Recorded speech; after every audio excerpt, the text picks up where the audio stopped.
Bonjour à tous et à toutes. Donc, je suis le docteur Guy Anaïs. Moi, je suis médecin psychiatre. Je suis aussi préparateur mental. J'ai une formation en plus de préparation mentale et je suis ancienne aussi athlète d'assez bon niveau. Je dirais pas au niveau, vu votre niveau, mais d'assez bon niveau quand même. Donc, le milieu du sport, je connais bien. On va un petit peu dézoomer du TCA pour parler des risques psychologiques dans le sport de haut niveau, à un niveau du coup un peu plus large. Du coup, ma présentation, elle va être en 4 parties. D'abord, on va parler de l'univers psychologique dans le sport de haut niveau. Ensuite, l'expression de la souffrance, comment on fait, comment on dit qu'on ne va pas dans le sport. La relation au corps dans le sport de haut niveau. Et enfin, comment on prévient des risques psychologiques. Donc, l'univers psychique. Moi, en gros, je suis psychiatre aux urgences. Donc, en gros, j'ai à peu près 20-30 minutes devant un patient pour me faire une idée de son univers psychologique, c'est-à-dire comment est composé son paysage, quelle est sa vie. Du coup, j'ai dû trouver des raccourcis qui sont en fait globalement l'état des lieux de ses relations. Ça me permet d'avoir un raccourci direct au l'univers psychique de la personne et aussi comment elle dirige ses énergies, donc pensée, temps, argent.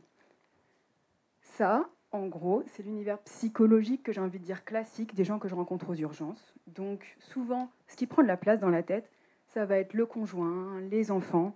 Donc c'est toujours dans l'unisphère relationnel. Il y aura aussi les collègues, bon c'est un petit peu bugué, mais aussi la famille. Donc ça, c'est les grands sujets que les gens vont aborder avec moi en consultation. Comprenez que ces sphères-là, son conjoint, ses enfants, son père, sa mère, ses collègues, tout ça, ça stabilise le sentiment d'être soi. En fait, on se définit beaucoup par ses relations. Par exemple, si vous prenez n'importe qui dans la rue, vous lui dites présentez-vous en quelques mots, il va vous dire moi je suis Marc, j'ai 36 ans, j'ai un enfant de tel âge, ma femme c'est ci, c'est ça. Donc en fait, nos relations, elles viennent vraiment participer à définir qui on est, le sentiment de soi. Et donc là, je vais vous aborder le cas d'une séparation, par exemple. Voilà.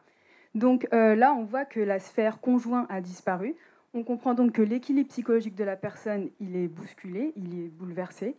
Et en fait, cette espèce d'univers de vide là qu'on voit là, souvent, ça va être remplacé par des symptômes. Ça peut être de l'anxiété, de la dépression. En gros, le psychisme essaye de s'adapter à ce trou qu'il va y avoir dans son univers psychologique. Maintenant, l'univers du sportif de haut niveau. Vous voyez bien, il n'a pas du tout la même tronche que l'univers psychologique classique. Il y a plein d'intervenants qui sont complètement différents.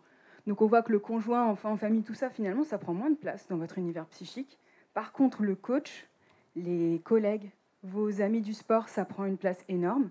Il va aussi y avoir toute la sphère médicale, kiné, diététicien, sponsor, qui vont venir prendre une place très importante dans votre psychisme. Du coup, le cas d'une crise psychologique chez vous, ça pourrait être par exemple la fin de carrière. Voilà. Donc là, je trouve, il me semble, sur cette image, on comprend assez bien pourquoi il y a un effondrement psychique qui est très fréquent en fin de carrière, qui est qu'en fait, votre univers, tout ce qui stabilise votre sentiment d'identité, ça s'effondre majoritairement.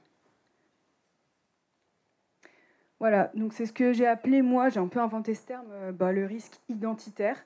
À mon sens, quand même, ce risque, il fait partie du fait d'être sportif de haut niveau. C'est le prix à payer de l'expertise. C'est-à-dire que vous êtes obligé de tout mettre dans le sport si vous voulez avoir espoir de performer à haut niveau. Et du coup, on peut définir avec ce risque-là des périodes qui sont plus à risque, qui sont l'arrêt de carrière, comme vous l'avez vu. Mais donc, au-delà de ces bulles qui disparaissent, il y a aussi quand les bulles changent de taille. Par exemple, dans le cadre de la blessure, vous allez beaucoup moins voir votre coach, beaucoup moins voir vos collègues d'entraînement, et au contraire, beaucoup plus voir le staff médical, beaucoup plus voir diététicien, machin. Donc voilà. Et aussi, pareil pour l'échec et le succès, ça peut être des moments où les bulles, elles vont changer de taille. Donc en fait, tous les moments où les bulles changent de taille ou disparaissent, c'est des moments de fragilité psychique, psychologique. Maintenant, l'expression de la souffrance dans le sport de haut niveau. Pour parler de cette thématique-là, je m'appuie sur une discipline de la psychiatrie qu'on appelle l'ethnopsychiatrie.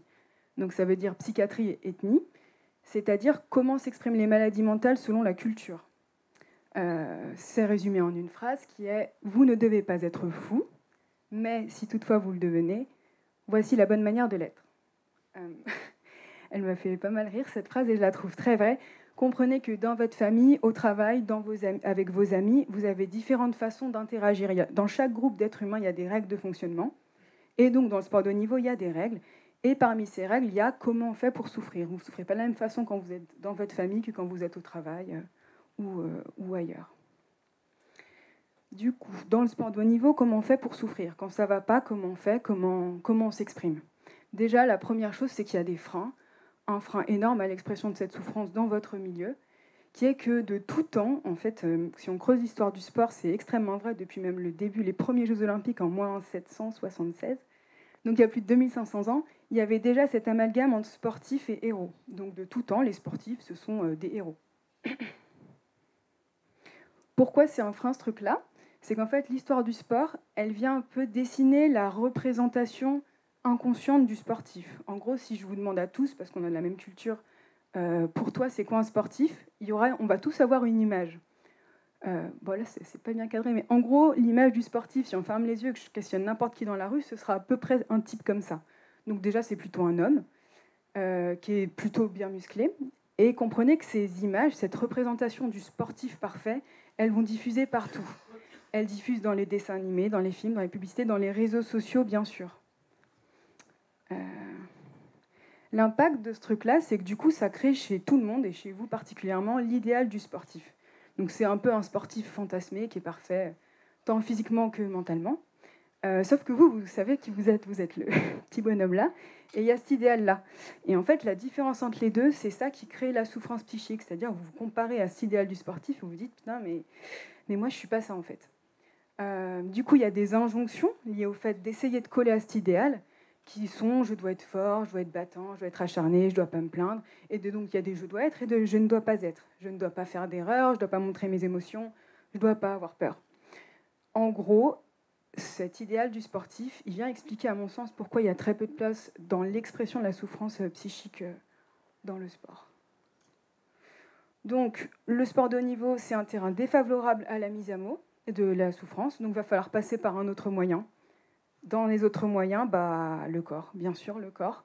Donc ça peut passer par les blessures, par la fatigue, par les syndromes de surentraînement, les troubles du sommeil, les troubles du comportement alimentaire aussi, qui sont une modalité d'expression de la souffrance par le corps, et tout aussi ce qui va être troubles psychosomatiques, les asthmes, migraines, troubles fonctionnels intestinaux. Donc le risque numéro 2, je l'ai appelé le corps qui parle, qui est qu'en fait, dans le sport, la souffrance physique, elle est entendue, elle est reconnue par le groupe et elle suscite l'empathie.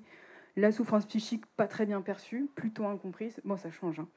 Voilà, donc toute problématique physique que présente un athlète devrait toujours questionner le staff et tout le monde sur une potentielle souffrance psychique. Je pense que je me suis trompée. Voilà. Du coup, la relation au corps dans le sport de haut niveau. Alors ça, c'est un article de psychologie qui, je trouvais, illustrait bien cette idée que je vais vous faire passer sur le rapport au corps dans le sport. Donc, le corps, en gros, on le prend comme une voiture. Il y a un moteur, une carrosserie. De ce moteur et de cette carrosserie, vous pouvez gagner en valeur. Donc, par exemple, ils ont appelé ça la valeur fonctionnelle, c'est le moteur du corps. C'est un corps qui fonctionne bien et qui vaut de l'or. Par exemple, vous, c'est typiquement la valeur que vous recherchez. C'est d'avoir le plus grand moteur possible, gagner des courses, et ça vaut de l'or. Ensuite, il y a une seconde valeur qui est la valeur formelle, c'est la carrosserie. Donc, c'est un corps qui est conforme aux définitions de la beauté. C'est un corps qui se vend bien. En gros, la valeur formelle, si vous voulez, c'est les Instagrammeurs. Par définition, c'est vraiment tout sur la carrosserie et ça vaut de l'or, effectivement. Et vous, les sportifs, vous êtes sur la valeur fonctionnelle, le moteur. Donc, ce corps que vous considérez, vous, comme un moteur, c'est un corps qui va être mesuré de façon biométrique, de façon fonctionnelle. C'est vraiment un rapport au corps qui est quelque chose de très machiniste, quoi. Vous le considérez vraiment comme une machine. L'idée, c'est d'optimiser son fonctionnement, qu'il soit le plus performant possible. Vos variables pour faire augmenter ce moteur, pour le faire gagner en valeur, ça va être la charge d'entraînement d'une part, et aussi l'alimentation, l'essence qu'on met dedans, pour simplifier. Ce corps, vous en avez vraiment un rapport comme une machine, mais il me semble qu'il y a quand même une part... moi, je trouverais ça intéressant que vous ayez en tête cette image du cheval, peut-être. Puisque un cheval, on n'aurait pas idée de le surentraîner, de le faire courir complètement affamé. Pourtant, avec le corps, on est beaucoup plus dur. Donc je pense que garder en tête l'idée d'un corps qui fonctionne comme un cheval et pas que comme un moteur, ça peut être éclairant pour vous. Ensuite, la seconde valeur, c'est la valeur formelle. Normalement, ça ne devrait pas tellement vous intéresser plus que ça, puisque vous misez tout sur un gros moteur et pas sur une belle carrosserie. Sauf que sport de haut niveau, c'est possible que parce qu'il y a un public, vous êtes soumis à ça. Il fonctionne parce que c'est médiatisé. Donc en fait, quoi que vous fassiez, vous êtes quand même en partie soumis à cette valeur formelle. La valeur formelle, c'est pas compliqué, c'est des hommes virils. En fait, calez-vous sur les pubs de parfum pour comprendre comment est la valeur formelle. C'est un homme viril, une femme féminine, et malgré vous, cette règle du jeu, elle compte quand même.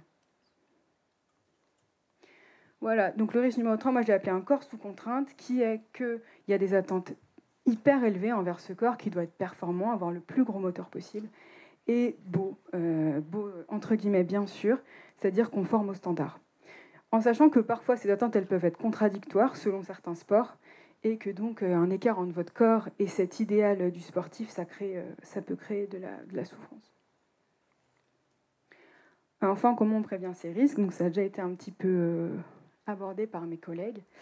Le sport de haut niveau, c'est imprévisible, mais à l'image de la vie, c'est aussi comment on prévient le risque psychique dans la vie en général, c'est la même chose. Pour moi, la qualité des relations qui vont vous entourer, c'est la meilleure prévention qu'on peut avoir pour la santé mentale.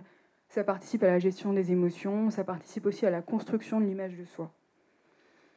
Du coup, prévenir ces risques psychologiques, ça doit être l'affaire de tous et à tous les niveaux. En premier lieu, des organisations sportives. L'idée, c'est de favoriser une culture positive autour de la santé mentale, sensibiliser par des formations, et puis créer des réseaux et des chemins d'accès aux soins, mais ça, on l'a déjà dit. Ensuite, rôle clé du staff. Je pense vraiment, si vous retenez cette image, ce serait top, les entraîneurs et le staff, l'image du miroir. C'est-à-dire que l'athlète, pour se construire l'image qu'il a de lui-même, il va se regarder, mais pas lui directement, il va se regarder à travers vos yeux. Donc vous êtes un peu son miroir. C'est pour montrer l'impact que les remarques, que la relation que vous avez avec eux peut avoir sur eux. Vous êtes des points d'appui identitaires pour eux, vous l'avez vu dans les bulles, vous faites une partie psychologiquement assez importante de leur vie, et ils vont se servir de votre feedback pour se créer une image d'eux-mêmes. Dans le rôle clé du staff aussi, il y a favoriser le fait que c'est des êtres humains, l'être humain singulier et pas seulement le performeur dans la relation avec l'athlète. Et bien sûr, les athlètes, c'est vous les principaux acteurs. D'abord, la qualité des relations avec les autres. Préservez bien sûr les relations dans votre environnement sportif, mais il y a aussi tout l'extra-sportif, puisque vous avez vu en fin de carrière, ce qui va rester, ça va être beaucoup d'extra-sportifs finalement. Donc prenez soin de ces relations. Et puis la qualité de la relation avec soi-même. Donc se questionner sur ses valeurs, aussi se questionner sur le sens, pourquoi on fait de la pratique de haut niveau. Entretenir ses passions, ce centre d'intérêt à côté. Et puis éventuellement, si besoin, consulter. Voilà un résumé des 3 risques que je voulais aborder avec vous, qui est donc le risque identitaire, le corps qui parle beaucoup, et puis un corps sous contrainte. Je vous remercie pour votre attention.